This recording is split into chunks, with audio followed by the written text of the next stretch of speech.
Middle class आपके लिए कोई मायने नहीं रखती है। जो मिडिल क्लास की ड्रीम पार्टी थी, जो मिडिल क्लास के पॉपुलैरिटी की वजह से पावर में आई 2014 में, आज उसके ऊपर इतना बर्डन डालने में आपको कोई संकोच नहीं है? मिडिल क्लास को अच्छे रोड हम नहीं दे रहे हैं क्या?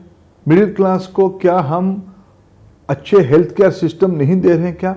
35,000 करोड़ रुपया सिर्फ वैक्सीन में खर्चा हो रही है। यूनिवर्सल हेल्थ की कल्पना की जा रही है। इलेक्ट्रिसिटी आज सभी लोगों को मिल रहा है, तो उसकी लाभ कौन से ज्यादा मिल रहा है? किसको? मिडिल क्लास को मिल रहा है। आज जिएंगे तो कल की सोचेंगे ना। आज की बात मैं कह रहा हूं। कितने लोगों की नौकरियां गई हैं which haven't come back after the COVID era. People have had salary cuts that hasn't been restored yet. I'm asking you that yes, you have to take care of farmers, yes, you have to take care of the poor, but how long will these cross subsidies go out from the middle classes pockets is a question your government needs to look at and needs to answer. Navika ji, you can't ask two questions, contradictory question in one basket. Let me politely answer your question. Why are you forgetting middle class? Not at all. The amount we are spending on the infrastructure developmental area, middle class is going to be the major beneficiary out of that. The service class is going to be the major beneficiary. When I'm talking about service class, my youngsters, those who are into different kind of service sector, service industry, the architect, the engineering consultant, the trader, these are all middle class. अगर देश में ज्यादा कारोबार होगी, railway बनेगा, roads बनेंगे, ports बनेंगे, कारखाना बनेंगे, तो सिर्फ श्रमिक को फायदा नहीं होगा। उस वैल्यू चेन में एंटरप्रेन्योर तक, उसकी प्रोडक्शन हब तक उसको फायदा मिलेगा। सरकार की स्पेंडिंग हम बढ़ा रहे हैं। इकोनॉमी को आज विश्व के सारे विशेषज्ञ, आईएमएफ ने भारत की ग्रोथ चालू वित्त वर्ष में, यानी जो आएगा 21-22 में, आगे आने वाले वित्त वर्ष में, जो कुछ महीने भर के बाद चालू होगा, उसमें डबल डिजिट की ओर इंडिकेट किया है। ये कहां से हो पा रहा है? इसीलिए हो पा रहा है, हमने, प्रधानमंत्री जी ने जब कोरोना लागू हुआ, उन्होंने एक विषय कहा था, हमें जान को ध्यान देना है। फिर उन्होंने कहा जान भी चाहिए, जहान भी चाहिए। Live and livelihood, these are two parameters of this government. It's not a health issue only, it's economy issue.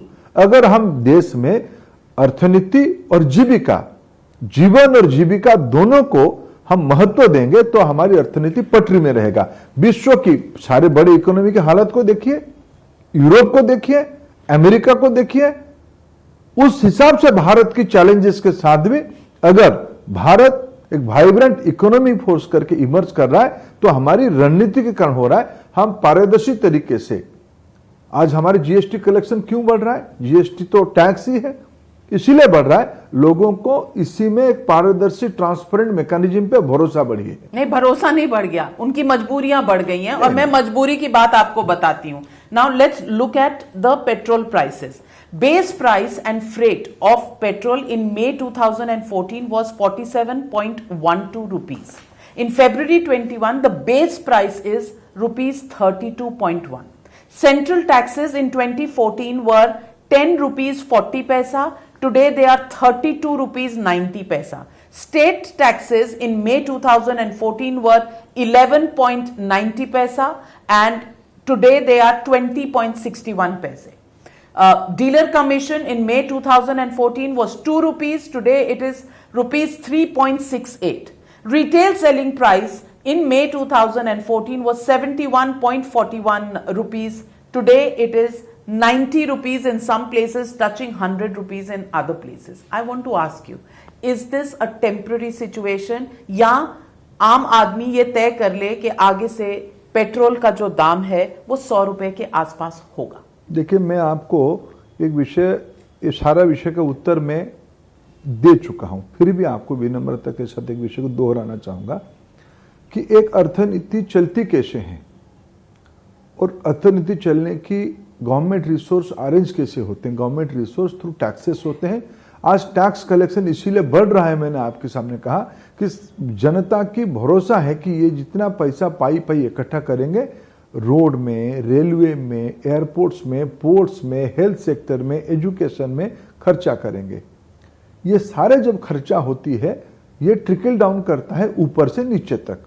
उसमें से मिडिल क्लास भी फायदा लेता है, वर्किंग क्लास भी फायदा लेता है, एंट्रप्रेन्योर भी फायदा लेता है, यूथ को भी फायदा मिलता है। इसी में तो जॉब अपॉर्चुनिटी बढ़ती है, काम ज्यादा होंगे तो जॉब अपॉर्चुनिटी ज्यादा बढ़ेंगे। एक वेलफेयर स्टेट में तरीका क्या होते हैं, और हमने कोई विषय को मैं अस्वीकार भी नहीं कर रहा हूं, कोई छुपाया भी नहीं। इसी विषय को मैं आपके माध्यम से देश के सामने रखना चाहता हूं। हम पारदर्शी तरीके से जो संग्रह करें, इसलिए हमने राज्यों को भी मौका दिया, भारत सरकार भी पैसा संग्रह इकट्ठा कर रहा है, करके री इन्वेस्ट कर रहा है सोशल इंफ्रास्ट्रक्चर में, फिजिकल इंफ्रास्ट्रक्चर में। और मैं आपको एक उदाहरण देना चाहूंगा, यही शायद विश्व की मॉडल है। बड़े बड़े देश, बड़े बड़े अर्थनीति, हमारी देश में लगभग आज की जो टैक्स रिजिम है, ये कोई नई बात नहीं हो रहा। हमारी देश में ऐसा है, ऐसा नहीं है। विश्व की कोई भी डेवलप्ड इकोनॉमी को आप देखिए, प्रोग्रेसिव इमर्जिंग इकोनॉमी को देखिए, सारे इलाका में यही तरीका है विकास की।